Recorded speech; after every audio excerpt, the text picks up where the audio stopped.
यांची आज या महाराष्ट्रामध्ये कॅबिनेट मंत्रीपद यांची निवड झाल्याबद्दल आमच्या या बीड शहरातील जेवढे प्रमुख पदाधिकारी असतील भारतीय जनता पार्टी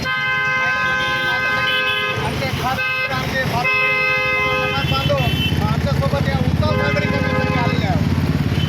18 पगड जातीला सोबत घेऊन येणारे कार्यरत नेता आहे.